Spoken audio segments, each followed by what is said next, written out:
Ezequiel no capítulo 2. Se você achou, diga aí, achei. E está bem fraquinho, então não vou nem perguntar se a gente espera, né? A gente espera já de antemão. Enquanto os irmãos abrem, eu queria de muito coração grato agradecer aos irmãos que mandaram mensagem essa semana em comemoração ao nosso aniversário de casamento. E eu acho que eu nunca recebi tanta mensagem desejando uma boa viagem também, né? E ficamos muito felizes com isso. Na sexta-feira, então, estivemos lá na PIB do Guarujá. Foi um momento muito gostoso com 160 adolescentes. Pensa aí, irmãos, jovens e adolescentes. O prédio quase caiu, né? Mas foi um momento muito gostoso, abençoando aqueles irmãos ali no congresso deles. E graças a Deus, de volta aqui à nossa igreja, né? Ezequiel capítulo 2, vamos de novo, mais bonito. Se você achou, diga aí, achei. Algum peraí? Não? Ok, diz assim para nós a palavra do Senhor. Ele me disse, filho do homem, fique em pé, pois eu vou falar com você. Enquanto falava, o Espírito entrou em mim e me pôs em pé, e ouvi aquele que me falava. Ele disse, filho do homem, vou enviá-lo aos israelitas, nação rebelde que se revoltou contra mim. Até hoje, eles e seus antepassados têm se revoltado contra mim. O povo a quem vou enviá-lo é obstinado e rebelde. Diga-lhe, assim diz o soberano o Senhor. E quer aquela nação rebelde ouça, quer deixe de ouvir, saberá que um profeta esteve no meio dela. E você, filho do homem, não tenha medo dessa gente, nem de suas palavras. Não tenha medo ainda que o cerquem espinheiros e você viva entre escorpiões. Não tenha medo do que disserem, nem fique apavorado ao vê-los, embora sejam uma nação rebelde. Você lhes falará as minhas palavras, quer ouçam, quer deixem de ouvir, pois são rebeldes. Mas você, filho do homem, ouça o que lhe digo, não seja rebelde como aquela nação. Abra a boca e coma o que vou lhe dar.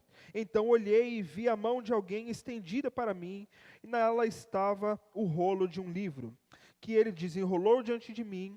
Em ambos os lados do rolo estavam escritas palavras de lamento, pranto e ais. Vamos orar?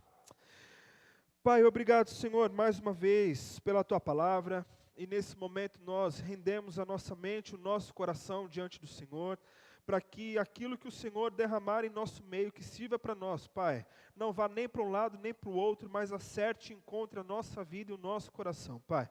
Nós somos um povo do Senhor diante da palavra que é Tua também, e por isso nós pedimos a Tua bênção nesse momento, em nome de Jesus, amém. Queridos, a última experiência que eu tive trabalhando na indústria, que foi uma das partes talvez mais gostosas da minha vida, foi trabalhando com segurança do trabalho. Eu era aquele chato que ficava entrando na linha de produção e cobrando equipamento e fazendo verificação e tudo mais, e eu adorava fazer esse trabalho. A empresa que eu trabalhei era um grupo de empresas franceses, na verdade, e dentre os 4 pilares que tinha na empresa, o primeiro, acima de todos, que recebia mais investimento, mais cuidado, era o pilar da segurança do trabalho. Segurança e medicina do trabalho. E isso tinha muitas vantagens para os funcionários, porque, querendo ou não, toda a área de segurança está trabalhando para preservar a vida daquele que está lá, suando o dia todo para conseguir o seu salário no fim do mês. E ter uma empresa que zela por isso é muito bom. Eles recebiam os melhores EPIs que existiam, o investimento não era pouco, era só equipamento de qualidade, tinha cursos de prevenção, os funcionários recebiam todo ano o curso de atualização das famosas NRs, né? Que são as normas de segurança, tudo isso de graça, sem nenhum custo, sem nenhum desconto para eles. Era o nível mais alto possível da segurança. Se por um lado essa é a parte muito boa, por outro lado a consequência é que a empresa tinha tolerância zero com a falta dos protocolos de segurança. não existia possibilidade de alguém deixar de cumprir as normas e não sofrer uma punição. E as punições que se tinham era, a primeira vez, a advertência formal da empresa. A segunda vez, pode passar no RH que o pessoal quer conversar com você. Era assim, sem mais nem menos, sem me desculpa, sem nada, direto, ou advertência, ou então a pessoa era demitida do trabalho.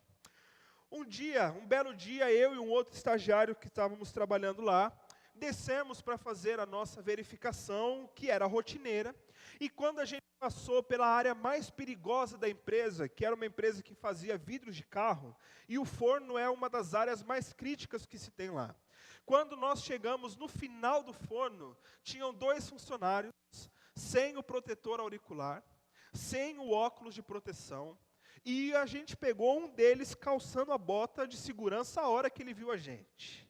Aquilo era a coisa mais crítica no cenário que poderia existir no meio da produção.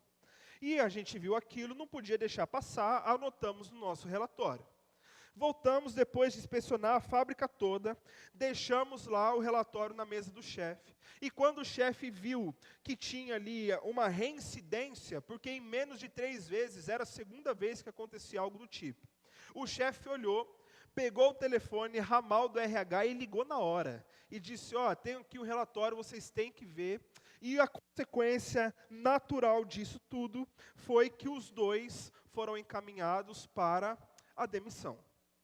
Tolerância zero. 2 problemas surgiram a partir daí. O primeiro problema é que é o seguinte, quando esse tipo de coisa acontecia, o normal da empresa era que o funcionário do RH ficava esperando para dar a notícia, mas junto com ele tinha que ter algum profissional da área de segurança para dizer, olha, foi a segunda vez, você sabia, você passou pela integração da empresa, então, meu amigo, sinto muito, infelizmente, é a hora de você ir embora. E aí, o segundo problema disso é que dos 2 funcionários que foram pegos naquele momento, um deles era o cara mais mal encarado que existiu na face da cidade de Mauá. Pensa num cara carrancudo. E para piorar, o bicho era um armário de 2 metros, todo fortão, que tinha ganhado vários campeonatos na cidade de luta. Não lembro qual era a luta, mas ele tinha ganhado lá esses campeonatos de luta. Pensa comigo o desespero, a hora que o chefe olhou para mim e para o meu companheiro lá de trabalho e falou assim, beleza, gente, quem de vocês é que vai acompanhar lá? Na hora a gente já se fingiu assim de desentendido, um olhou para um lado, outro olhou para o outro, aí o meu amigo foi mais esperto, ele falou assim, eu tenho que ver não sei o que, não sei aonde, levantou, e quem teve que ir junto para a sala do RH, fui eu. Eu confessei, diante do chefe do RH, dizendo, cara, estou morrendo de medo de estar aqui, porque esse cara vai me matar. E a graça de Deus veio sobre a minha vida, e ele deixou eu sair fora, e o cara foi mandado embora. Mas, meus irmãos, o medo de sentar na frente daquele cidadão, e dar essa notícia, e ele saber que muito provavelmente o segundo culpado, porque o primeiro é ele mesmo, mas o segundo culpado pela demissão era eu morria de medo. Naquele dia eu fiz 3 horas extras antes de ir embora, só para garantir que o cara não ia estar me esperando do lado de fora, ainda que ele não soubesse que era eu. Mas, meus irmãos, quando a gente está nessas circunstâncias em que a gente precisa dar uma má notícia a alguém, uma notícia difícil, você dizer algo que não vai agradar a outra pessoa, e ainda mais sabendo que a outra pessoa está numa posição em que ele não está nem um pouco aberto a ouvir o que você tem a dizer, é uma situação terrível, porque você tem que falar, é chato, mas você precisa, e o outro não quer ouvir, e não está muito contente com o que vai ouvir, e fica um mal-estar, um clima de velório, um negócio terrível. É mais ou menos uma situação como essa que Ezequiel está enfrentando no começo do seu ministério. Se você olha todo o livro de Ezequiel, considerando as análises das suas profecias, o contexto em que ele viveu, as formas com que ele teve que trazer o juízo de Deus àquelas pessoas, foi algo mais ou menos desse tipo. Alguém que não queria ouvir, mas alguém que tinha que vir trazer uma notícia e uma péssima notícia. Isso porque, durante todo o ministério de Ezequiel, o tema base que ele teve para suas profecias foi dizer o seguinte: gente, a glória de Deus vai se manifestar diante da casa de Israel, diante do povo de Jerusalém. A glória de Deus vai chegar. Mas enquanto a glória de Deus não chega, todo o povo será humilhado por destruições que nós vamos passar. Nós seremos levados cativos, viveremos em cativeiro por muito tempo, e tudo isso vai servir para que nós, como um povo, possamos aprender que não dá para a gente viver em rebelião contra o Senhor Deus. Mensagem boa de levar para alguém? Gostoso de você chegar e dizer? É um processo terrível, porque basicamente ele está dizendo assim: gente obstinada, gente que se voltou contra Deus, tem uma notícia para vocês, nós tudo aqui vamos ser destruídos um monte de vezes, e quando a gente se ligar que tem que voltar para Deus, nós vamos ver a glória dele. Imagine a cara do povo escutando o que Ezequiel tinha a dizer. Não é fácil, é difícil, mas por outro lado, essas profecias e essa mensagem que Ezequiel levava se parece muito com a nossa também. Porque, meus irmãos, nós temos a responsabilidade diante de Deus de sermos aqueles que são portadores das boas novas. Não é assim que nós nos vemos? Nós somos aqueles que levamos a mensagem de salvação às pessoas. Mas da mesma forma, se nós precisamos ser salvos, é porque tem algo que nós não queremos viver. E a nossa mensagem, enquanto aqueles que são evangelicais, que levam o evangelho adiante, é de dizer que Jesus Cristo morreu na cruz, que Ele perdoou os nossos pecados, que Ele nos salvou, mas nos salvou do quê? Da morte eterna, do lago de fogo, do lago de enxofre, do colo do capeta. E não é fácil quando a gente tem que levar uma mensagem dessa para alguém, porque ninguém gosta de receber uma mensagem dessa. Se você não nasceu num lar cristão e veio a se converter ao longo da sua vida, certamente você se lembra de vezes que alguém disse que você iria para o inferno e que não foi algo agradável de você ouvir. Com certeza. É uma mensagem difícil, mas que precisa ser levada. Então, quando nós analisamos aqui esse chamado de Ezequiel, se parece muito com a gente também, nós vamos perceber que a missão de Deus para nós requer que nós sejamos portadores de algumas qualidades que são muito importantes nesse trabalho que o Senhor tem para nós. Então, nós vamos ver que, em primeiro lugar, a missão de Deus para nós requer coragem. Você pode dizer comigo? A missão de Deus para nós. Olha o verso 3 ao verso 6 aí comigo mais uma vez. Diz assim: ele disse: filho do homem, vou enviá-lo aos israelitas, nação rebelde que se revoltou contra mim. Até hoje eles e seus antepassados têm se revoltado contra mim. O povo a quem vou enviá-lo é obstinado e rebelde. Diga-lhe: assim diz o soberano Senhor. E quer aquela geração rebelde ouça, quer deixe de ouvir, saberá que um profeta esteve no meio dela.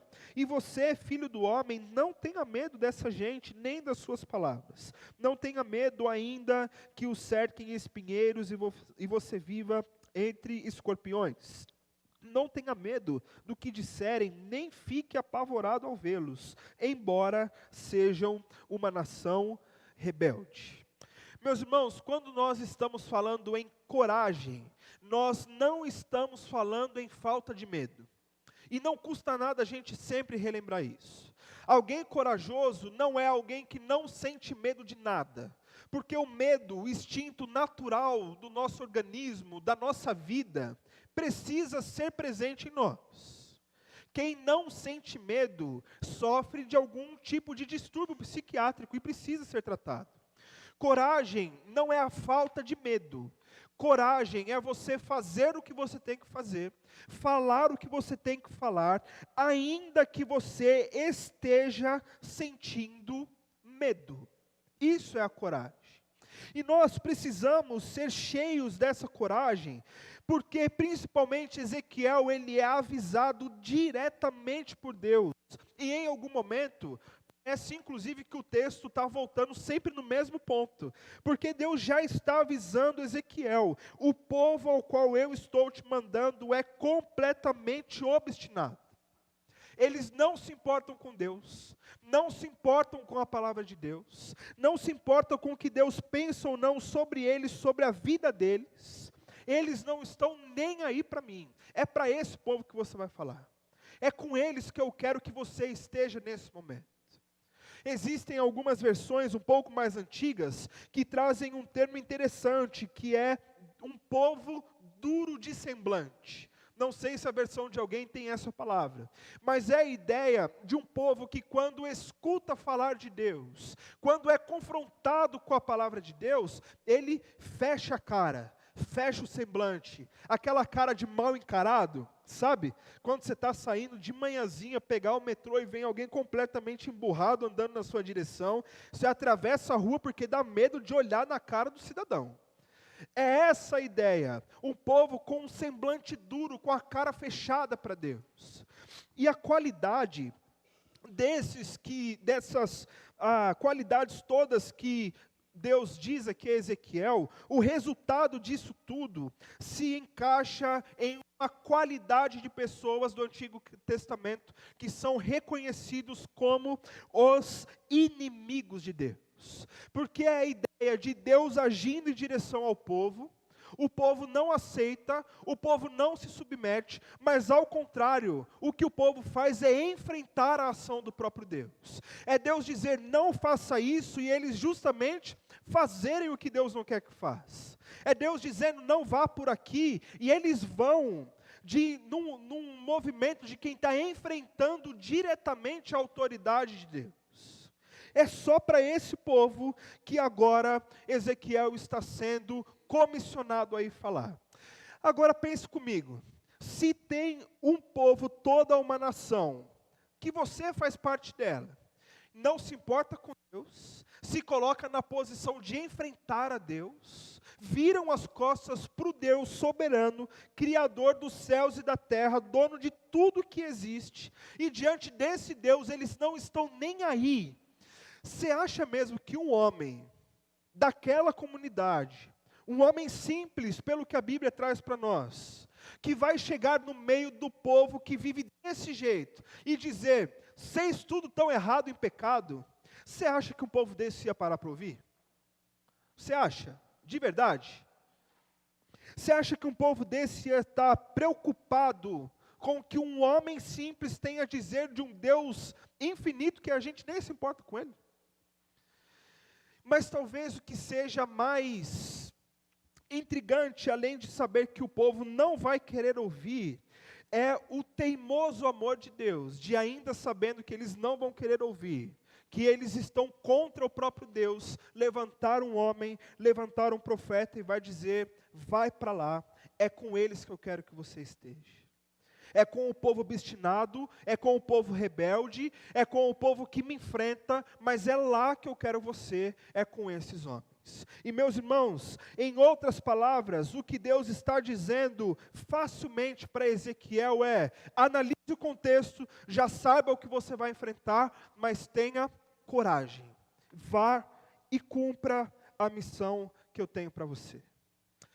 Talvez se nós avaliarmos todas as vezes que nós tivermos oportunidades ou possibilidades de nós chegarmos a pessoas que se encontram talvez numa situação parecida, de não se preocuparem com a Bíblia, não se preocuparem com Deus, não se preocuparem com Jesus e o sacrifício dele, nós chegamos diante dessas pessoas, sabemos que eles são alvo do amor de Deus, sabemos que Deus nos usa para alcançá-los, mas ainda assim parece que falta ali aquele impulso de coragem para que a gente chegue nessas pessoas. Já passou por uma situação assim?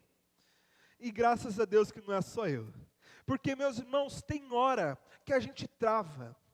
Tem hora que parece que o medo toma conta da gente, impede a gente de fazer o que nós sabemos, queremos e precisamos fazer. Eu me lembro até hoje, a primeira vez que eu fui fazer a celebração de um velório, um culto fúnebre. E foi um senhor da nossa antiga igreja que faleceu. E ele e a sua filha eram crentes, crentes fiéis, fervorosos, pessoas que amavam ao Senhor. Mas dentre toda a família, apenas eles eram crentes. O resto simplesmente odiava crente. Eu já conheci o histórico da família por acompanhá-los, e eles sofriam dizendo que no Natal eles queriam fazer uma oração, e a família enfrentava, confrontava, dizendo que não queria essas coisas de crente. Eu não quero, eu não gosto, no nosso meio não. Vai fazer na sua casa, mas aqui você não vai fazer. Aí chego eu, na época com 24 anos, com a minha Bíblia debaixo do braço, sabendo, eu tenho que estar lá com essa família, eu vou estar lá. A filha pediu um culto fúnebre, e aí de repente estou eu do lado do caixão de um senhor que eu amava, a sua filha do meu outro lado, e uma sala inteira fúnebre, cheia de gente que odiava crente. Meus irmãos, eu confesso que eu fui o caminho todo ali pensando, entrando na sala e olhando, cumprimentando um por um e tal, e pedindo, Senhor, me dá coragem, Senhor, me dá coragem. Porque nessa hora, parece que o mais fácil é simplesmente dizer assim, gente, ó, sinto muito, Deus abençoe vocês, né? Então é isso aí, vamos lá enterrar aqui o defunto.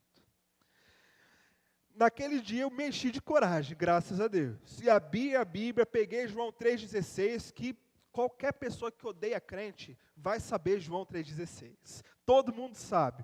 E abri o texto e falei com eles e preguei para eles. E no fim das contas, todos aqueles que odiavam crente chegaram lá na portinha para mim. Pastor, Deus abençoe, obrigado por ter vindo. Pastor, muito obrigado, muito obrigado. Ninguém me bateu, a missão foi concluída, mas faltou isso aqui, para eu não ter coragem de chegar até eles lá.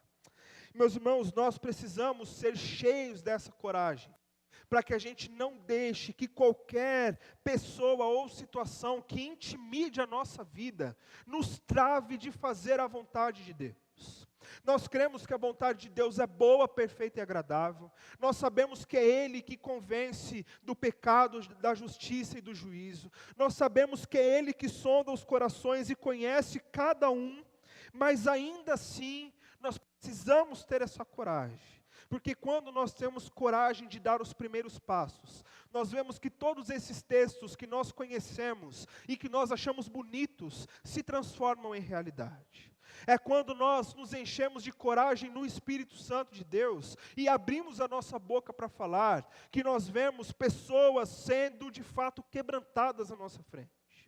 E que nós vemos pessoas que, por mais que não aceitem em um primeiro momento, olham para nós e se lembram dessa mensagem, e anos depois, quando eles vivem uma experiência ruim, traumática, em que eles reconhecem que precisam do Senhor, eles vão lembrar das nossas palavras. Vão lembrar das palavras de alguém que chegou e disse para ele, como de fato uma voz profética na nossa nação, e dizendo assim, disse o Senhor para nós na sua palavra, volte para Deus, esteja perto de Deus. Imitamos a mensagem de João Batista, não é? Arrependam-se porque o reino de Deus está próximo. Se renda a Ele. E aí, meus irmãos, nós vamos vendo o agir de Deus, que não depende de nós, mas que graciosamente Ele permite que seja através de nós. E isso é uma bênção para qualquer crente. Não dá para a gente pensar nesses temas e nessa questão da coragem sem lembrar desse texto que talvez você conheça de cabeça. O Senhor, o Deus dizendo a Josué, não fui eu que lhe ordenei, seja forte e corajoso, não se apavore nem se desanime, pois o Senhor, o seu Deus, estará com você por onde você andar. É claro que o contexto do que nós estamos lendo em Josué é um pouco diferente. Deus deu a Josué a missão de conduzir o seu povo até a terra prometida, um povo difícil em que por várias vezes também ficou obstinado, rebelde e tudo mais. Mas Deus diz para o seu servo, seja forte e corajoso, porque eu é que estou mandando você ir lá.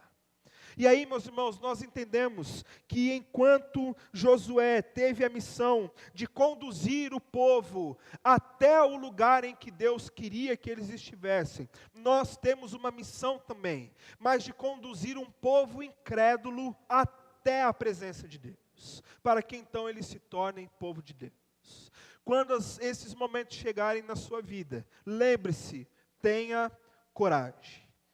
Aquele ponto que todo mundo odeia, né? Olha aí para quem está do seu lado. Olha aí e fala: meu querido irmão, eu te amo, mas tenha coragem.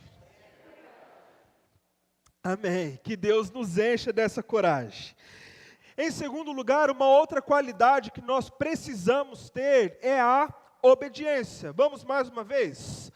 A missão de Deus para nós requer coragem. Opa, desculpa.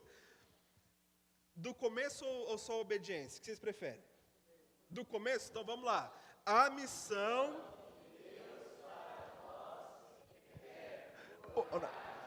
e obediência. Olha o verso 5 comigo aí, mais uma vez.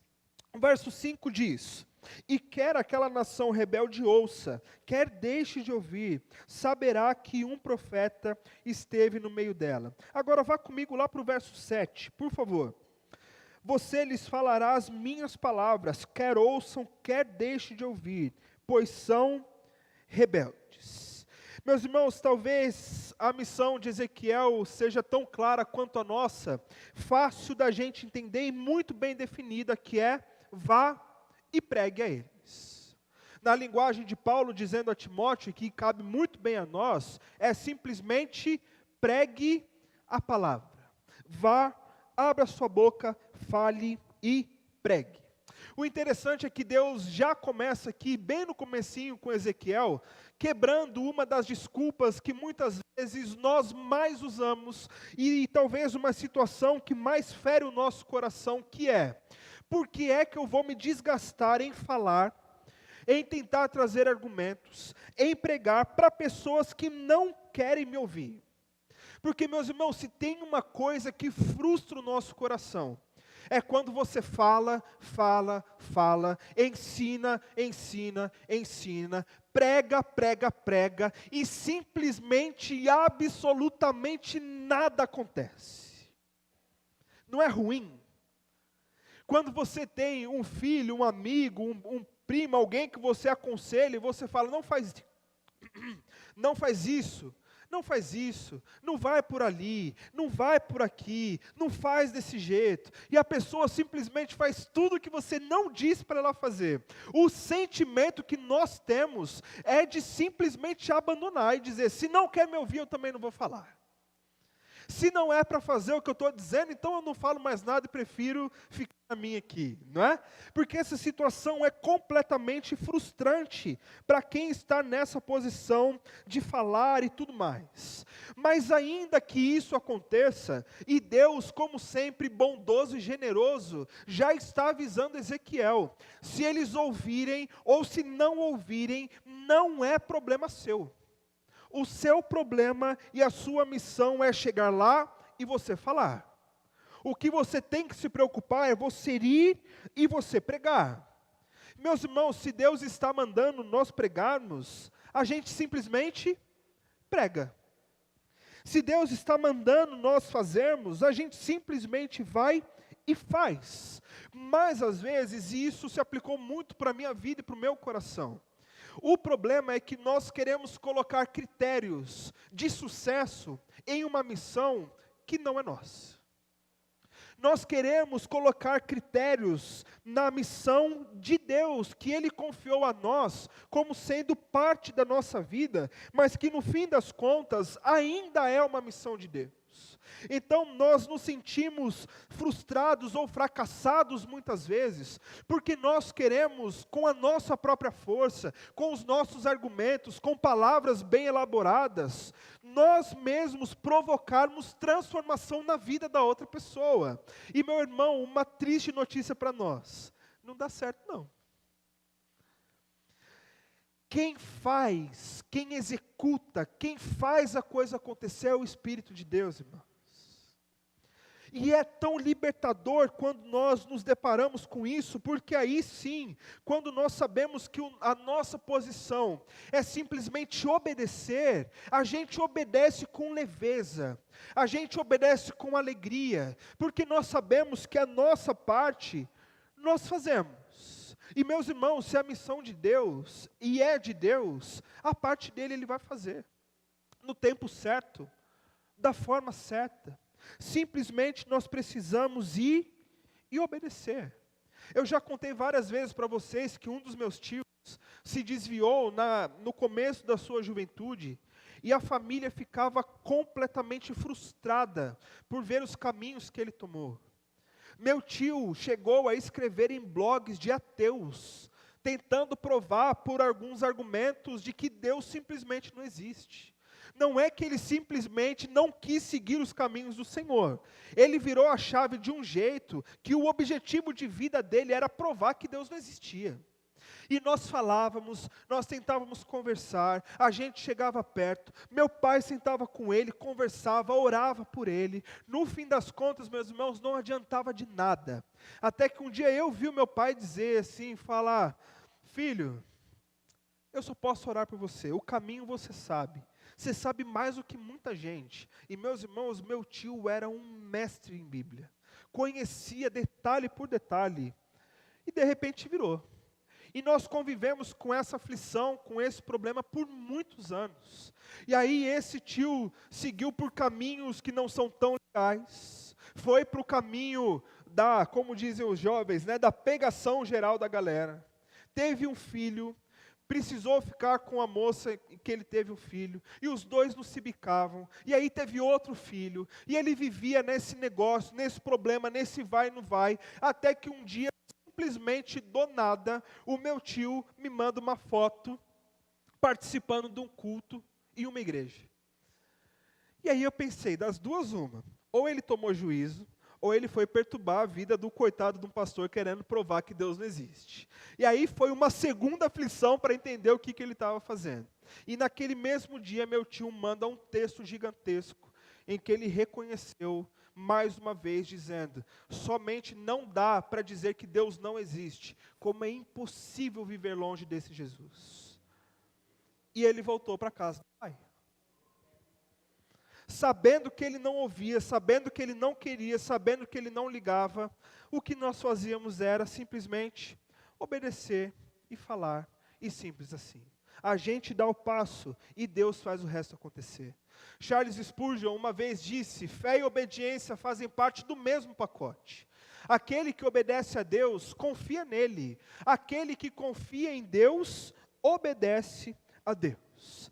Meus irmãos, nós não obedecemos a Deus para que nós vejamos os resultados na vida de outras pessoas tão somente. Mas nós obedecemos simplesmente porque o nosso Deus mandou. Nós fazemos simplesmente porque o mandato dele para nós foi: vá, faça discípulos, pregue a palavra, o seu papel é esse. E a nossa segurança está no que Paulo diz lá aos Filipenses: estou convencido de que aquele que começou a boa obra em vocês, vai completá-la até o dia de Jesus Cristo. Ou em outras versões, aquele que começou a boa obra em sua vida, há de completá-la no tempo certo. A missão, acima de tudo, é dele. Nós fazemos parte, obedecendo o que ele manda para nós. E assim a vida segue. E quando nós nos colocamos nessa posição de reconhecer e lembrar a nossa mente o tempo todo que o dono dessa missão é o Senhor Jesus, é o próprio Deus, nós fazemos a nossa parte, Deus faz a dele, e logo, logo nós veremos verdadeiros milagres em vida de pessoas acontecendo. Porque tem a ver com ele. E não tem a ver com a gente. Amém? E em terceiro lugar, essa missão também requer de nós uma separação. Vamos lá mais uma vez, do começo. A missão de Deus para nós requer.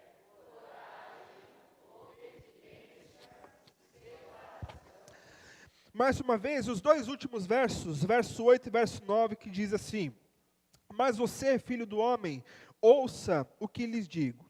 Não seja rebelde como aquela nação. Abra a boca e coma o que vou lhe dar. Então olhei e vi a mão de alguém que estendia para mim. Nela estava o rolo de um livro, que ele desenrolou diante de mim. Em ambos os lados do rolo estavam escritas palavras de lamento, de pranto e de ais.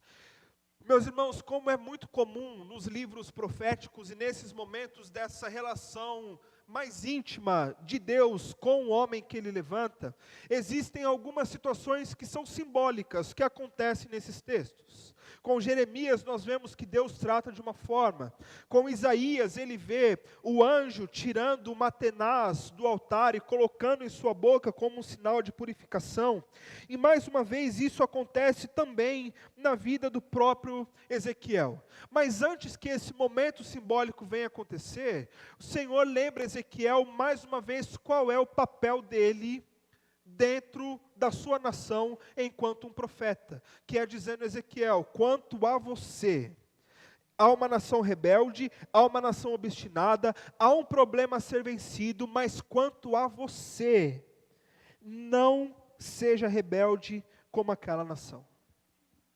Em outras palavras, Ezequiel, você, como um homem separado para uma missão que está além de você como alguém separado para ser voz de Deus ao povo em que você está, você precisa ser diferente. Você precisa passar por uma separação, de não cair no erro, de aceitar ter um estilo de vida como aqueles a quem você inclusive vai confrontar com as palavras que são do Senhor. Meus irmãos, é impossível durante toda essa série até o próximo domingo, nós passarmos por qualquer um dos profetas, em que Deus não esteja exortando cada um deles a lembrar que eles são aqueles que dão testemunho para as outras pessoas. E por consequência, isso chega também a nós como voz do Senhor, mais uma vez, dizendo ao nosso coração, você querido, membro dessa igreja que está aqui, que faz parte do povo de Deus, lembre-se, você é separado para uma obra maior. Você é eleito por Deus a ter uma missão que está ainda acima de você. Você precisa ser diferente. E meus irmãos, o próprio Jesus já disse para nós que o mundo iria odiar os seus discípulos por causa do Evangelho, porque eles seriam tão diferentes que não seria nem talvez uma convivência harmoniosa, mas eles seriam odiados por causa do Evangelho. Até para a gente ser odiado pelo mundo, a gente precisa ter uma postura de verdadeiros discípulos de Jesus. Porque não dá para a gente viver uma vida de crente 007. Não dá para ter uma vida de crente espião, né? Ou crente foragido. Já ouviram do crente foragido? Por onde quer que passa, ele anda como um foragido. Ele chega na igreja correndo, ele desce do carro correndo para dentro para ninguém ver, porque um foragido, se for visto, lascou, foi por água abaixo. Ele chega, ele fica foragido no meio da igreja porque não quer se envolver, ele sai da igreja correndo como se não tivesse amanhã, como um foragido, e mais uma vez, durante toda a semana, ele some do mapa igual um foragido. É isso que nós precisamos evitar, meus irmãos, enquanto crentes. Porque tenha certeza que quando a nossa postura for fiel ao nosso Senhor Jesus, nós colheremos muitas bênçãos. E nós vamos sofrer um pouquinho também nessa conta aí. Não dá. Mas o que mais importa, além de tudo isso, é como Deus olha para nós. É como aqueles que estão perto de nós nos veem no meio da multidão.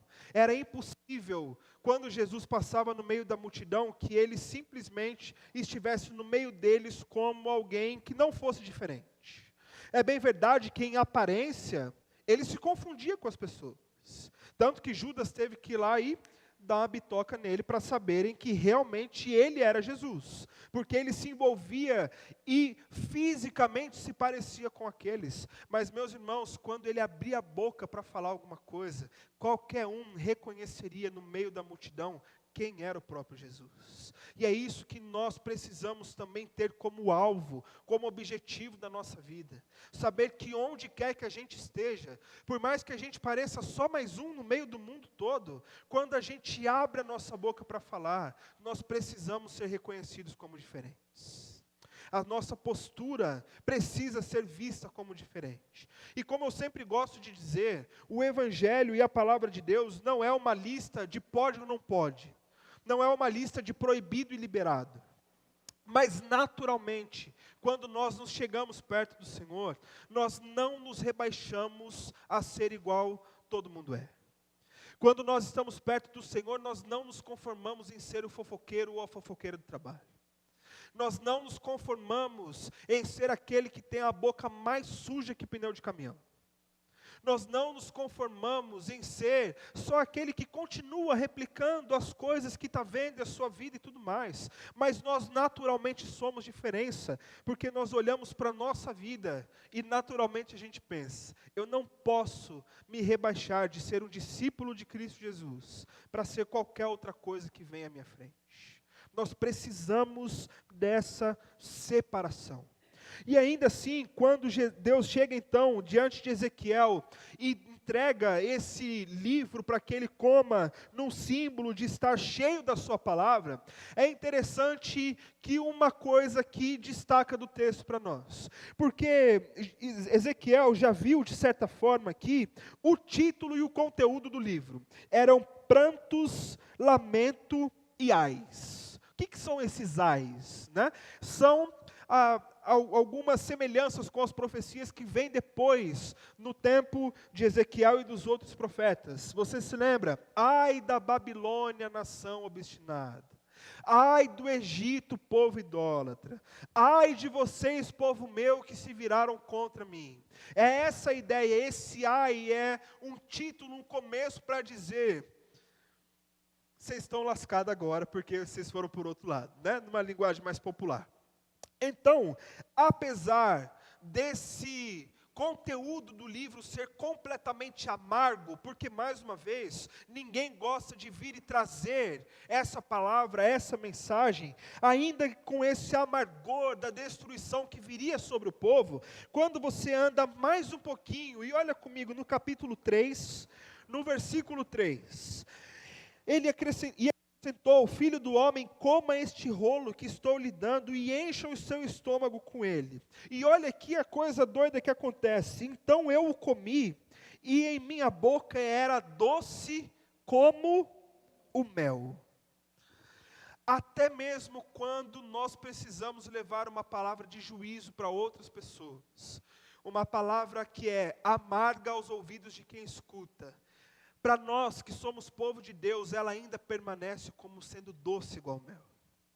E a ideia de nós olharmos para aqueles que estão recebendo e deglutindo essas informações como algo amargo de se ouvir, e dizer o seguinte: apesar de essa destruição e essa condenação ser real, porque realmente existe, ainda assim, você pode olhar isso de outro jeito. Ainda assim, em meio a tanta destruição, se você se voltar para Deus, essas palavras já não são amargas, mas elas se tornam agora doces, porque a destruição vai acontecer, mas acima dela, o nosso Redentor vive. Ele é o Rei dos Reis e é Ele que volta para nos buscar. É Ele que vai nos tirar e nos salvar do meio de tanta destruição. E é por isso que quando nós olhamos o livro do Apocalipse, a gente não precisa ler com medo, a gente não precisa ler com receio, contendo quase que uma crise de ansiedade pelo que vai vir a acontecer. Mas o livro do Apocalipse, meus irmãos, é completamente cheio de esperança para nós. Porque vai ter condenação, vai ter destruição, vai ter bicho que sobe do mar com cabeça de uma coisa, cauda de outra, não sei quantos pés, quantas cabeças, tem um monte de coisa dessas. Mas lá no final do livro, o spoiler já está dado para nós. Eu vi novos céus e nova terra. Uma terra onde não há dor, onde não há choro, onde não há sofrimento, onde não se derramam lágrimas, uma terra que emana leite e mel, uma terra perfeita, e é lá que nós estaremos reinando com Cristo. Aquilo que é amargo aos ouvidos de um, na boca certa de quem sabe o que está dizendo com convicção do seu chamado diante de Deus. Se tornam palavras doces, feito o mel. Meus irmãos, por algum motivo Deus elegeu nós como seu povo para participarmos dessa missão. Por mais difícil e simples que seja, porque não é porque é simples que deixa de ser difícil. E não é porque é difícil que deixa de ser simples. Mas essa missão simples e difícil ao mesmo tempo, ela não é impossível. Ela só seria impossível se dependesse dos nossos argumentos. Mas uma vez que essa missão está alicerçada no Deus que nos enviou, aí ela se torna capaz de ser feita. Ela se torna palpável de ser alcançada. É difícil, mas não é impossível. E ao mesmo tempo, meus irmãos, talvez, pode ser que para você, e quando você olha para essas qualidades que essa missão requer de nós, você, assim como eu, tenha sido confrontado em algum desses pontos aí, e pensando assim, olha, talvez realmente a barrinha de coragem da minha vida esteja ali da metade para menos, eu preciso melhorar esse negócio.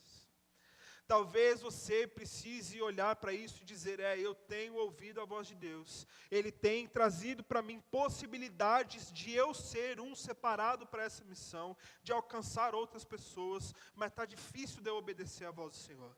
Está difícil de eu vencer os meus problemas para ser obediente. Talvez o problema seu seja conseguir viver de fato como sendo alguém separado por Deus. Que, meus irmãos, mais uma vez, não é porque a gente compreende que precisa, que é fácil de ser vivido. E essa mensagem não é dizendo que você é um crente sem vergonha. Talvez seja, né? Mas espero que não. Mas a ideia é que você veja, que você reconheça, e que você tenha a coragem, essa audácia, essa maturidade espiritual de chegar diante do Senhor e falar, Deus, em uma dessas áreas aqui eu preciso do Senhor, então capacita a minha vida. Capacita a minha vida para que eu seja um agente de transformação no meio onde é que eu estou. Talvez seu problema seja os 3, e ainda assim há salvação para a gente. Que o Senhor nos abençoe e que você entenda e saia hoje daqui encorajado, a entender que você pode, em Deus, vencer os obstáculos que a vida traz para você. E uma vez que você buscar todas essas qualidades, não há dúvida nenhuma de que você será uma ferramenta poderosa nas mãos do nosso Deus. Amém? Vamos ficar de pé mais uma vez? Eu quero orar por você e por mim também. E nesse momento eu queria pedir que quando você fechar os seus olhos, você se lembre qual é dessa parte aqui de tudo que você ouviu que você se identifica. Eu particularmente tenho a minha, e durante essa tarde ficou martelando na minha cabeça. Mas que dentro disso aqui, você corajosamente peça ao Senhor, Deus, me ajuda a vencer isso. Vamos orar? Pai, nós agradecemos ao Senhor, porque o Senhor, ainda que não tivesse nenhuma obrigação, o Senhor deixou a Tua palavra como um guia para as nossas vidas, Pai. Obrigado porque ela guia os nossos passos, ela direciona a nossa vida, ela é o norte, a lâmpada para os nossos pés e a luz para o nosso caminho, Pai. Obrigado, Deus, porque ao mesmo tempo em que somos confrontados por ela, nós também somos encorajados pela vida de homens fiéis ao Senhor, assim como o profeta Ezequiel, que deu passos, Pai, na Tua direção e que em obediência viveu grandes coisas, ainda que passando por dificuldade, ainda que levando uma mensagem não tão gostosa de ser ouvida, mas ainda assim foi instrumento do Senhor, Pai, na vida de tantas pessoas que viveu no mesmo tempo que Ele, Pai. Ó Deus, assim como Ele, nós também queremos ser ferramentas do Senhor onde nós estamos. Nós cremos que a Tua palavra, ela é viva, ela é eficaz, ela é poderosa e ela é mais penetrante que qualquer espada que exista, a ponto de dividir juntas e medulas de tanta profundidade dela, Pai. Nós cremos que não é um livro de histórias, mas é um livro poderoso, guiado pelo Senhor. Nos ajuda, Pai, a sermos transformados por essa palavra e a também levarmos transformação a partir da Tua palavra, Pai. Ó Deus, eu, assim como meus irmãos, certamente olhamos para essas qualidades e sentimos falta de alguma coisa dessas aqui, Pai. Mas nós sabemos que é o Senhor quem distribui os dons, é o Senhor quem distribui a coragem, a obediência, e é o Senhor que nos capacita para sermos testemunhas fiéis também, Pai. Por isso, Deus, encontra o nosso coração, que reconhece a dificuldade e capacita as nossas vidas, Pai. Que a ação do Teu Santo Espírito seja sobre nós, de uma forma que sejamos tão renovados a ponto de não querermos viver sem sermos corajosos, sem sermos obedientes e sem entendermos que precisamos estar separados para a Tua obra, Pai. Ó Deus, tem misericórdia de nós e tem misericórdia e perdoa, na verdade, Pai, o nosso coração, de tantas vezes que poderíamos ter levantado a nossa voz como palavra do Senhor e deixamos passar, Pai. Mas que o Senhor limpe a nossa vida, que o Senhor nos limpe de culpa, que o Senhor nos limpe de remorso que seja, Pai, mas que o Senhor nos renove para uma nova fase de vida com o Senhor, Pai.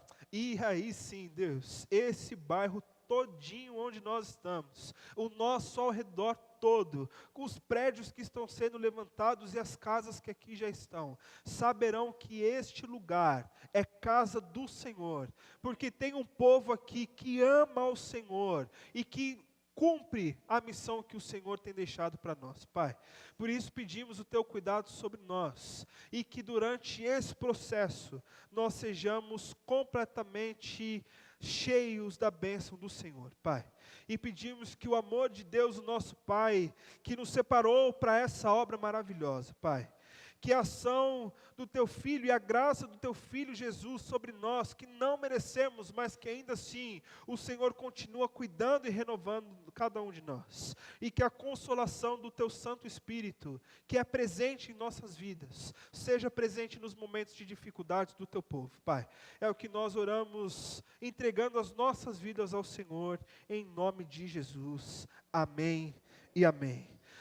Meu irmão, eu confesso que eu vou orar a semana todinha para que Deus te dê a oportunidade de você colocar em prática tudo aquilo que nós ouvimos. Que Deus te abençoe durante a